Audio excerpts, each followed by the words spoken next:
నమస్తే, welcome to okay TV. So ప్రస్తుతం మనం కాచిగూడ ఏరియాలో ఉన్నాం. సో నా వెనక కనపడుతుంది సాయి కృష్ణ న్యూరో హాస్పిటల్. ఇది సో చాలా సంవత్సరాలుగా ఈ హాస్పిటల్ ఉంటుంది. ఇక్కడ పేషెంట్స్ కూడా ట్రీట్మెంట్కి వస్తూ ఉన్నారు. సో గతంలో ఏం జరిగిందో తెలియదు, కానీ ఈ రోజు ఒక కేసు మన దగ్గరికి వచ్చింది.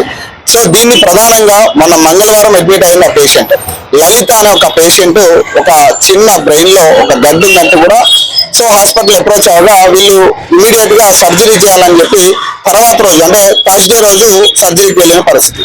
సో అన్ని డాక్టర్స్ కూడా హార్ట్ డాక్టర్స్ తో సహా మొత్తం అందరూ కూడా క్లీన్ సర్టిఫికేట్ ఇచ్చడం ఆ వ్యక్తికి ఎటువంటి ప్రాబ్లం లేదు, మీరు హ్యాపీగా సర్జరీ చేసుకోవచ్చు అని వాళ్ళు క్లీన్ షీట్ ఇచ్చారు. సో దాన్ని ఆధారంగా చేసుకునే యాక్చువల్లీ ఏ సర్జరీకి ముందైనా కూడా ఇది ఈ తతంగం అంతా ఉంటుంది ఖచ్చితంగా. సో హార్ట్ కి సంబంధించిన వాళ్ళు కూడా ఆమెని ఒకసారి టెస్ట్ లైన్ చూసిన తర్వాత ఆమె కండిషన్ ఏంటి, సో మీరు హాస్పిటల్కి ఆపరేషన్ చేసుకోవచ్చా లేదా అనే దాని మీద నిర్ధారణ జరిగాకే ఈ ఆపరేషన్ అనేది స్టార్ట్ చేస్తారు.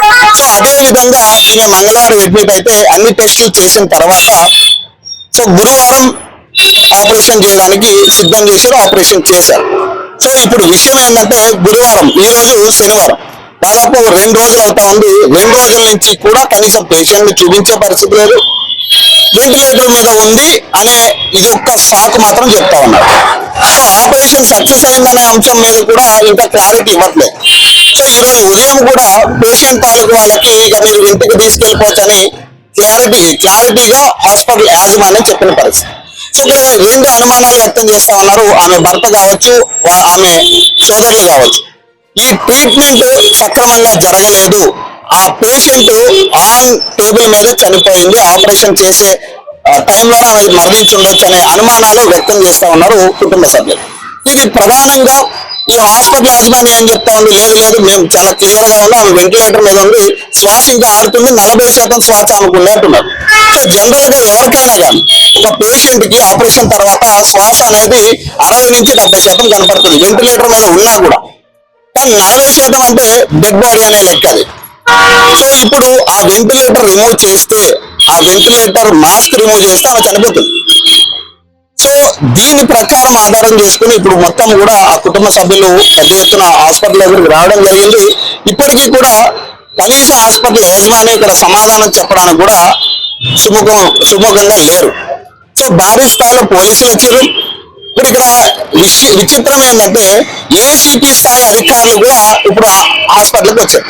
ఇలాంటి కేసెస్ లో గతంలో నేను చూసినంత వరకు ఎస్ఐ వచ్చి లేదా సిఐ వచ్చి సిఐ స్థాయి వరకు వచ్చి అక్కడ అదుపులోకి తీసుకొచ్చే ప్రయత్నం చేస్తారు, ఆ జనాలు మొత్తం కంట్రోల్ చేసే ప్రయత్నంగా ఒక 4-5 కానిస్టేబుల్ని వేసుకున్నారు. కానీ ఇక్కడ చాలా విచిత్రంగా కనపడతాం, స్వయాన ఏసీపీఏ రంగంలోకి దిగింది. ఇద్దరు ఎస్ఐలు, ఒక సిఐ, దాదాపు 10-15 మంది కానిస్టేబుల్. ఎందుకు ఇంత రచ్చ చేస్తా ఉన్నారు? అది నిజంగా మీరు స్వచ్ఛందంగా అక్కడ ట్రీట్మెంట్ చేసి ఉంటే, పేషెంట్ చనిపోకపోయి ఉంటే, అసలు ఎక్కడ ఎలాంటి ప్రాబ్లం లేకపోయినప్పుడు, ఈ సమస్య కానప్పుడు మరి ఎందుకు ఇంతమంది పోలీసు బలగాలు ఎందుకు వచ్చింది? ఇంకొకటి, ఇప్పుడు అక్కడ కుటుంబ సభ్యులు అడిగే క్వశ్చన్ ఒకటే, మాకు పేషెంట్ని చూపియండి, పేషెంట్ ని ఎందుకు చూపించట్లే, మీడియాకైనా పేషెంట్ ని చూపియండి అనేది వాళ్ళు అడుగుతున్న పాయింట్. ఇంకొకటి, ఇక్కడ చాలా సీనియర్ డాక్టర్ అంట పి శ్రీనివాస్ అని, ఆయన న్యూరో సర్జన్. జనరల్ గా ఇక్కడికి వచ్చే పేషెంట్స్ అందరికీ కూడా ఆ శ్రీనివాస్ గారే చూస్తూ ఉంటారు. ఇప్పుడు కొత్తగా ఆయన కొడుకు కొంతమందిని చంపడానికా లేకపోతే ఇంకొకట మనదరిద్రం అనుకోవాలా ఏమో తెలియదు, కానీ సో ఆయన కూడా ఇప్పుడు ప్రాక్టీస్ లో ఉన్నాడట. మరి పి శ్రీనివాస్ కి మంచి రికార్డే ఉంది, కానీ ఆయన కొడుకు ఇప్పుడు ట్రైనింగ్ పీరియడ్ లో ఉన్నాడు.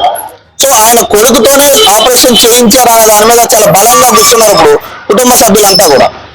ఎందుకు అంటే కనీసం సీసీటీవీ ఫుటేజ్ కూడా, ఇప్పుడు ఏదైనా ఆపరేషన్ చేస్తున్నప్పుడు ఖచ్చితంగా వీడియో ప్రూఫ్ అనేది ఆధారంగా పెట్టుకుంటారు. ప్రతి హాస్పిటల్లో కూడా ప్రతి సర్జరీకి ఒక వీడియో ప్రూఫ్ ఉంటుంది. బేసిక్ ఇట్లాంటి సమస్యలు వచ్చినప్పుడు ఆ వీడియో ప్రూఫ్ ను ఆధారంగా చూపించుకునే మన హాస్పిటల్ యాజమాన్యం బయటపడడానికి ఉంటుంది. కానీ ఇక్కడ ఆ వీడియో ప్రూఫ్ కూడా చూపించట్లేదు. ఇప్పటికొచ్చి దాదాపు 3 రోజుల పాటు ఒక డెడ్ బాడీకి ట్రీట్మెంట్ చేస్తా ఉన్నారు ఇందులో. మరి దీని మీద మన హాస్పిటల్ యాజమాన్యం క్లారిటీ ఇచ్చే ప్రయత్నం చేస్తున్నట్టే. ఇప్పటి వరకు దాదాపు ఒక 40 నిమిషాలు అవుతా ఉంది ఆ కుటుంబ సభ్యులను లోపలికి తీసుకెళ్ళి. మరి లోపల ఏం చర్చలు జరుగుతా ఉన్నాయి, పోలీసులతో సహా అక్కడ చర్చలు జరుగుతూ ఉన్నాయి. మరి ఇక్కడ ఏమన్నా మభ్యపెట్టే ప్రయత్నం చేస్తా ఉన్నారా కుటుంబ సభ్యులు అనేది చూడాలి. మరి కుటుంబ సభ్యులు కూడా ఇప్పటి వరకు బయటికి రాలే. పేషెంట్ అయితే చనిపోయింది అనేది క్లియర్ కట్ గా అర్థమవుతా ఉంది. మొత్తం అందరు డాక్టర్స్ కూడా క్లియర్ స్టేట్మెంట్ ఇచ్చాక కూడా, హెల్త్ కండిషన్ బాగుందని చెప్పాక కూడా ఎట్లా టేబుల్ మీద చనిపోతారు పేషెంట్. మరి దానికి మీరు నిజంగా కూడా ఆపరేషన్ చాలా ట్రాన్స్పరెంట్ గా చేసి ఉంటే, సీనియర్ డాక్టర్ హాస్పిటల్లో ఆపరేషన్ చేసి ఉంటే, మరి ఆ ఫుటేజ్ చూపిస్తే అయిపోయేది. ఇలాంటి కేసెస్ లో నిజంగా ఇలాంటి పాయింట్స్ రేజ్ అయినప్పుడు ఏం చేస్తారు, ఆ వీడియో ప్రూఫ్ ఆధారంగా చూపించుకుని ఇదిగో మా సీనియర్ డాక్టరే ఇక్కడ ఆపరేషన్ చేసిందని చెప్తారు. మరి ఆ వీడియో కూడా ఇక్కడ బయట చూపించే పరిస్థితి కనపడట్లేదు. మరి కంప్లీట్ గా ఇక్కడ ట్రాన్స్పరెన్సీ లేదనేది క్లియర్ గా అర్థమవుతా ఉంది. ఇప్పుడు పోలీసులు కూడా ఇప్పుడు మరి చర్చల్లో పాల్గొంటా ఉన్నారు. మరి అది సెటిల్మెంట్ చేస్తున్నారా లేకపోతే ఏం జరుగుతా ఉంది? పేషెంట్ ని చూపించడానికి ఇప్పటి వరకు కూడా హాస్పిటల్ యాజమాన్యం సుమ్మకుండా లేదు. సో ఒకటి వాళ్ళు ఇంకొకటి చెప్పేది ఏంటంటే శ్వాస ఆడుతుంది, 40% ఉంది అంటున్నారు శ్వాస. ఈ 40% అనేది జనరల్ గా ఆపరేషన్ తర్వాత కానీ జనరల్ పేషెంట్స్ కి 60కి పైగా ఉండాలి. సో డెడ్ బాడీకి మాత్రమే ఈ 40% అనేది చూపిస్తూ ఉంటుంది. సో ఇప్పుడు ఆ మాస్క్ తీస్తే ఆమె చనిపోయింది అనేది కన్ఫర్మ్ అయిపోతుంది. సో మరి వీళ్ళు ఎందుకు ఇంత జాప్యం చేస్తా ఉన్నారు? ఒకసారి లోపల చాలా రచ్చరచ్చ జరిగింది ఇప్పటి వరకు. సో గేట్లు కూడా బండుకొని ముందుకెళ్ళిన పరిస్థితి. ఒకసారి ఆ బోర్డు కూడా చూపి, దాదాపు మొత్తం పోలీస్ వ్యవస్థ అంతా ఇక్కడే ఉంది. ఆ కాచిగూడ ఏసీపీతో సహా ఇక్కడ రంగంలో దిగిన పరిస్థితి హాస్పిటల్ ఇష్యూ మీద కంప్లీట్ గా రంగంలోకి దిగి మొత్తం అందరినీ కూడా కంట్రోల్ చేసే ప్రయత్నం చేస్తా ఉన్నారు. కుటుంబ సభ్యులు కనీసం మాట్లాడించే పరిస్థితి లేదు. ఇందాక ఏసీపీ కూడా కొన్ని డీటెయిల్స్ ఏదో నోట్ చేసుకున్నాడు. ఆయన ఒకటే మాట అంటా ఉన్నాడు, దీని మీద మేము ఒకసారి ఎనాలిసిస్ చేసుకుని క్రాస్ చెక్ చేసుకుని హాస్పిటల్ యాజమాన్యంతో కూడా మాట్లాడి నిజంగా అక్కడ తప్పు జరిగి ఉంటుంటే కేసు నమోదు చేస్తామంటున్నారు. మరి ఇక్కడ తప్పు జరిగిందా లేదా అని ఎవరు నిర్ధారించాలి? హాస్పిటల్ యాజమాన్యం నిర్ధారించాలి. మరి ఇప్పుడు హాస్పిటల్ యాజమాన్యం నిర్ధారిస్తుందంటే తెలియని పరిస్థితి కనపడుతూ ఉంది. ఒకసారి చూడొచ్చు, మొత్తం పోలీస్ బందోబస్తు మొత్తం ఇక్కడే ఉంది. ఇయ్యో మొత్తం కానిస్టేబుల్ తో సహా మొత్తం ఇక్కడే పెట్టిన పరిస్థితి. ఒక డెడ్ బాడీకి ట్రీట్మెంట్ చేయడం అనేది నాకు తెలిసి ఏదో ఒక సినిమాలో చూసిన పరిస్థితి. సో అదే తరహాలో ఇప్పుడు ఇక్కడ సిచ్యువేషన్ కనపడతా ఉంది. రచ్చ ఇప్పుడు వరకు కూడా పెద్ద ఎత్తున రచ్చ జరిగిన పరిస్థితులు కనపడతా ఉన్నాయి. సో మన కుటుంబ సభ్యులు కూడా సో వాళ్ళు చెప్పిన విధానం ప్రకారం అయితే చాలా అనుమానాలు కూడా కనపడతా ఉన్నాయి వాళ్ళ అంశంలో. మరి దీని మీద ఏమైనా క్లారిటీ ఇచ్చే ప్రయత్నం చేస్తా ఉన్నారా? ఎందుకంటే హాస్పిటల్ యాజమాన్యం ఏం మాట్లాడుతున్నారనే గోప్యత కూడా ఇప్పుడు కనపడిన పరిస్థితి కనపడతా ఉంది. చూడొచ్చు ఒక్కసారి మొత్తం హాస్పిటల్లో మొత్తం ఇదే పరిస్థితులు కనపడతా ఉన్నాయి. సో పోలీసులు కూడా ఇంకా లోపలికి వెళ్తున్న పరిస్థితి కనపడతా ఉంది. మరి ఏం జరుగుతా ఉంది, దీన్ని ఏమన్నా నచ్చ చెప్పే ప్రయత్నం చేస్తా ఉన్నారు అధికారులు హాస్పిటల్ యాజమాన్యానికి అనేది చూడాల్సిన విషయం ఇదంతా. సో ఇది ఏమైనా సెటిల్మెంట్ అయ్యే పరిస్థితులా లేకపోతే ఎవరికైనా నచ్చ చెప్పే ప్రయత్నం చేస్తా ఉన్నారా, ఏం జరుగుతా ఉంది లోపల అనేది సర్వత్రా ఉత్కంఠ కనపడతా ఉంది. సో చూద్దాం ఎట్లాంటి పరిస్థితులు నెలకొనే ఉంటాయి. సో మొత్తం కూడా అక్కడే కనపడతా ఉన్నారు. మొత్తం కుటుంబ సభ్యులతో సహా అక్కడే భేటీ అయిన పరిస్థితి. ఒక్కసారి అది జూమ్ పర్లేదు. సో కుటుంబ సభ్యులు కూడా అక్కడే ఉన్న పరిస్థితి కనపడతా ఉంది. మరి వాళ్ళకి ఏం నచ్చ చెప్పే ప్రయత్నం చేస్తా ఉన్నారు, మరి దీని మీద ఎందుకు ఇప్పటి వరకు వీడియో ఆధారం ఎందుకు బయట పెట్టట్లేదు, ఇది ప్రధాన అంశం ఇక్కడ. సరే ఏదేమైనా కావచ్చు, ఇలాంటి అంశాల్లో తెప్పించారు. మాకు 2 లీటర్ల రక్తం కావాలన్నారు. 15 బాటిల్ రక్తానికి డబ్బులు కట్టి మేము 15 బాటిల్ రక్తం లోపలికి ఇచ్చాము. అవి ఎన్ని ఎక్కించారో ఏం కొత్త మాకు తెలియదు. 2 గంటల తర్వాత మార్నింగ్ 7 నుంచి 2 o'clock తర్వాత మమ్మల్ని కౌన్సిలింగ్ రూమ్ తగ్గించి మెల్లగా మాకు ఏం చెప్తున్నారా అంటే ఆపరేషన్ కొంచెం కార్డియో గుండెపోటు వచ్చిందా ఉంటూ గుండెపోటు వేస్తే కూడా దానికి మేము బాగా చేసి మేము లోపల పేషెంట్ పెట్టాము. మనకు ఒక రోజు వెయిట్ చేస్తే అంత క్లియర్ అయిపోతుంది, ఏ ఇబ్బంది లేదని మాకు ధైర్యం చెప్పేశారు. మీరందరూ పేషెంట్ చూడాలని చెప్పి పేషెంట్ చూసి ఓకే సార్ అని తెల్లారొచ్చి చెప్పేస్తే ఆమె ఇంకా ఇదైతుంది అదైతుంది అని మాకు కలబోలి కథ చెప్తా ఉన్నాం. ఇంకో విషయం ఏంటంటే డాక్టర్ శ్రీనివాస్ అనే ఆయన పేరు మేము వెరిఫై చేసుకొని చాలా రెఫరెన్స్ తీసుకొని మేము చౌటుప్పల్ నుంచి ఒక 10 హాస్పిటల్ దాటి ఈ స్పెషల్ హాస్పిటల్ అని ఈడికి వచ్చాము. ఈడికి వచ్చిన తర్వాత ఈయన పేరు రెఫరెన్స్ చేసుకుని ఆపరేషన్ ఈయన అప్పచెప్పిన తర్వాత ఆయన కొడుకు కూడా డాక్టర్ సిద్ధార్థ, ఆయన ట్రైనీ డాక్టర్. మరి ఆపరేషన్ కొడుకు చేసిండా తండ్రి చేసిండా ఎవరు చేసినా మాకైతే అర్థమైతలేదు. కానీ పేషెంట్ మాత్రం మాకు ఈరోజు మా ఇంటి ముందు వచ్చే కార్యక్రమం ఏదైతే మేము ఇదే క్వశ్చన్ చేస్తుంటే మేము ట్రై చేస్తున్నామండి, ఇంకా మేము ట్రై చేస్తున్నాము అని ఇప్పుడు కూడా ఇదే మాట మాట్లాడుతున్నారు. ఇది జరిగినటువంటి విషయం. మేము పేషెంట్ను బెడ్ రిటర్న్ పేషెంట్ తీసుకొచ్చి చెప్పలేదు, ఎట్లన్నా బతికి చేయండి అని మేము అనలేదు. జస్ట్ బస్సులో తీసుకొచ్చినాం, మనం ఎట్లనో అట్లనే ఉండదు, అట్లా తీసుకొచ్చి చెప్పలేదు. మేము అదే క్వశ్చన్ అడిగినాం, ఇట్లాంటి పేషెంట్ను మీరు ఇంట్లో ఇబ్బంది పెడతారా అని మేము క్వశ్చన్ అడిగితే లేదు మేము చేస్తున్నాం, ఇప్పుడు కూడా వాళ్ళు మేము చేస్తున్నాం అని అంటున్నారు. మేము చేస్తున్న డబ్బులు తీసేసుకొని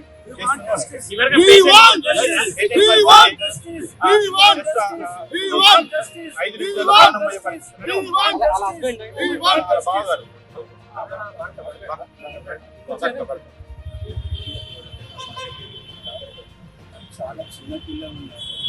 ఆమె యాక్చువల్గా మంచిగానే వచ్చింది, హాస్పిటల్కి వచ్చేటప్పుడు మంచిగా వచ్చింది. పోయిన తర్వాత అన్ని పేషెంట్లు చూసిన తర్వాత నా బెడ్ తక్కువ అని చెప్పింది మా భార్య. నాకు హార్ట్ షార్ట్ ఇచ్చింది, ట్యాబ్లెట్స్ కూడా తగ్గియాలి కాకుండా అని చెప్తే నీకు ఏం కాదమ్మా, రిపోర్ట్ అన్ని బాగానే ఉన్నాయి. లోపలికి వెళ్ళేటప్పుడు కూడా నా భార్య నేర్చుకుంటూ వెళ్ళింది. నాకు ఆపరేషన్ వద్ద నేను తట్టుకోలేదు, నాకు అంత సేపు లేదు, నేను యాక్చువల్గా మంచిగానే ఉన్నట్టు బెడ్ కొంచెం తక్కువ నాకు హార్ట్ అంటే చాలా ప్రాబ్లం, ఆపరేషన్ అంటే నాకు ట్యాబ్లెట్స్ తగ్గించామని చెప్పింది. వీళ్ళకి ఏం కాదమ్మని తీసుకెళ్ళారు. మాకు ఫస్ట్ మేము 1 lakh కట్టాం, తర్వాత 3 lakh కట్టమని నైట్ 3 o'clock ఫోన్ చేశారు, ఆపరేషన్ కావాలి అనుమతించి కట్టాలని. కానీ నేను అనుకున్నాను ఒక 2 రోజులు కొంచెం క్యూర్ అయిన తర్వాత ఆపరేషన్ చేస్తారేమనుకున్నాను. కానీ ఎక్కడిగా చేసి నా ఇల్లు మొత్తం చేసి చిన్న పిల్లలు అంటే నాకు ఏం చేయాలో అర్థమైంది. నేను న్యాయం చేయాలి, చాలా బాగా ఉంది నాకు.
పోయిన తర్వాత 6 గంటల లోపల తీసుకెళ్ళిన తర్వాత బయటకు వచ్చిన తర్వాత మమ్మల్ని కౌన్సిలింగ్ ఇచ్చిన తర్వాత ఆయన పేరు చూసినప్పుడు నాకు డౌట్ వచ్చింది.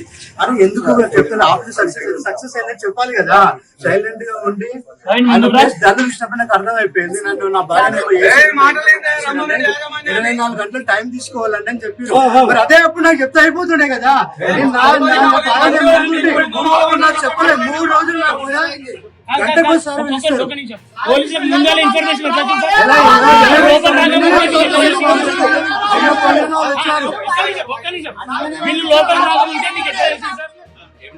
వీళ్ళు ఇక్కడికి వస్తారని మీకు ఎట్లా తెలిసింది?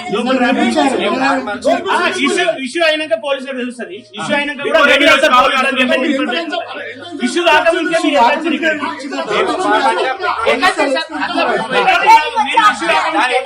మీడియా ఎందుకు తోసేసే ప్రయత్నం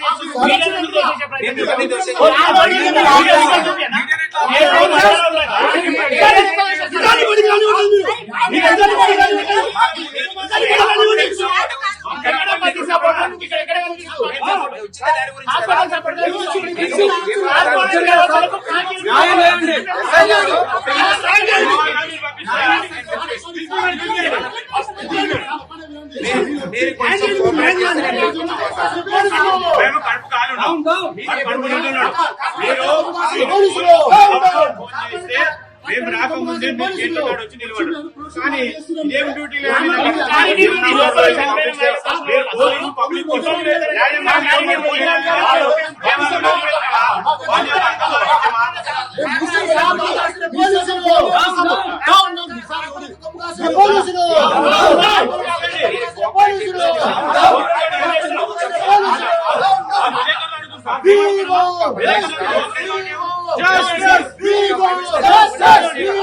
Justice!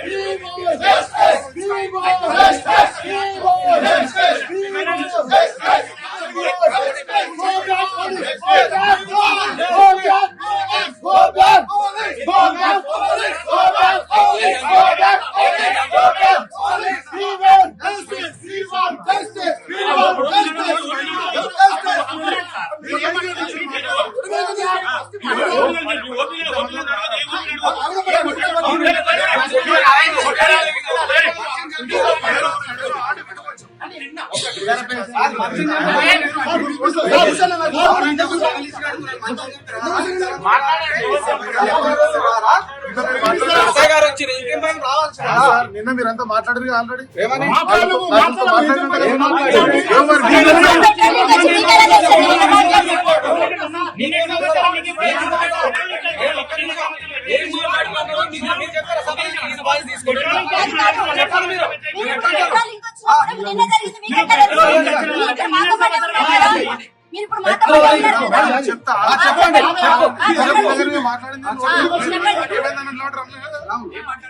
మీరు వాళ్ళు మాట్లాడుకుంది అన్నారు కదా.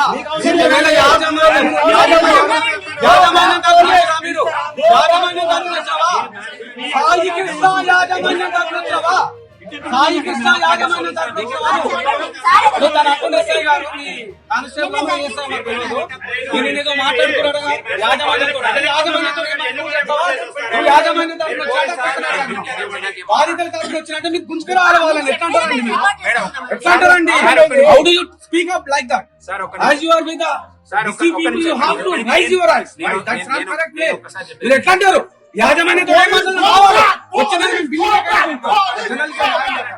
ఏం మాట్లాడి యాజమాన్యం రమ్మని ఎవరు చెప్పిన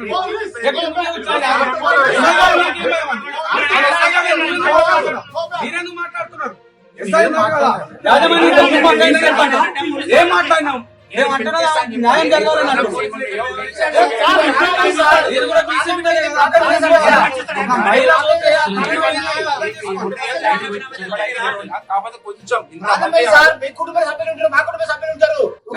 ఎస్ఐ గారు మీరు కూడా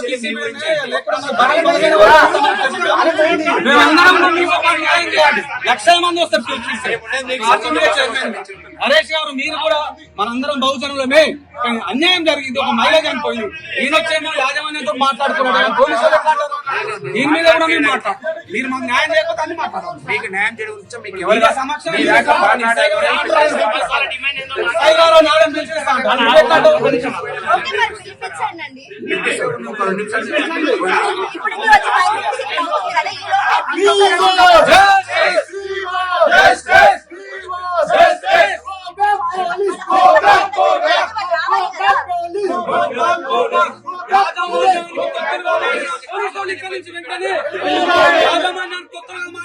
పోలీసులు ఇక్కడి నుంచి వెంటనే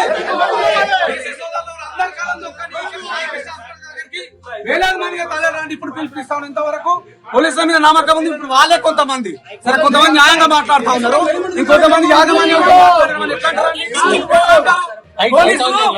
న్యాయ వ్యవస్థను కాపాడడానికి బాధిత పక్షాలు ఉండడానికా లేకపోతే కార్పొరేట్ వల్ల ఎంగులు మెతుకులు తినడానికి తెలుసుకోవాల్సిన కారణం. ఒక పోలీస్ ఆయన వచ్చేమో యాజమాన్యంతో మీరు మాట్లాడినట్టుగా పిల్లల మాటలు మాట్లాడేందండి. 2 రోజుల నుంచి పేషెంట్ బెడ్ మీద పడిపోయి ఉంటే ఇంతవరకు పేషెంట్ నుంచి బాబానే డాక్టర్ పోలేదు. ఇంతవరకు కనీసం పేషెంట్ మనుషులు కూడా చెప్పలేదు. అప్పుడు చనిపోయిందా బతుకున్నా కనీసం చెప్పే ఇంగితం కూడా మేనేజ్మెంట్ లేకపోవడం దారుణం. మేము వచ్చి సుమారు గంట సేపు అవుతుంది. పోలీసు వాళ్ళు అడ్డుకుంటున్నారు. మేనేజ్మెంట్ మీరు మాట్లాడలేదు, మేనేజ్మెంట్ కూర్చొని మాట్లాడలేదు. పేషెంట్ ఏ పరిస్థితి కూడా మాకు ఇద్దరు చూపించట్లేదు. మాకు పేషెంట్ వెంటనే చూపించాలి. మేము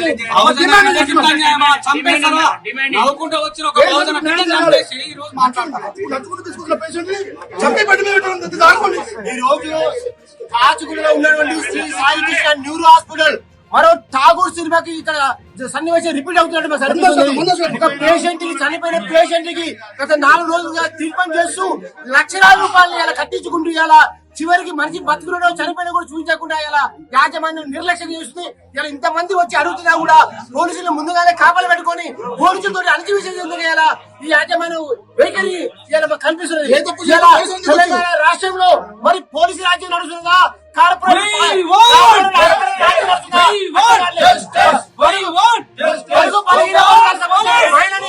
చంపేసి ట్రీట్మెంట్ చేసి లక్షల రూపాయలు కట్టించుకొని ఈ రోజు పేషెంట్ చూపించమంటే చూపించకుండా ఇలా సర్జరీ ఎవరు చేశారు? కొడుకు చేశాడా? డాక్టర్ శ్రీనివాస్ చేశాడా? డాక్టర్ సిద్ధార్థ చేశాడా? ఇలాంటి స్పష్టత లేదు. మంచిగా నడుచుకుంటూ వచ్చినటువంటి మహిళని ఇలా చంపేసి హాస్పిటల్లో పడుకోబెట్టి లక్షల రూపాయలు మళ్ళీ కట్టమని చెప్పి ఒత్తిడి చేస్తూ ఇలా కుటుంబాన్ని వేధిస్తున్నటువంటి సాయి కిషన్ యాజమాన్యం పైన క్రిమినల్ కేసులు పెట్టి ఈ హాస్పిటల్ వెంటనే సీజ్ చేసి ఈ కుటుంబానికి ఈ బాధితురాలకి న్యాయం చేయాలని మేము బీసీ సమాజం నుంచి డిమాండ్ చేస్తున్నాం.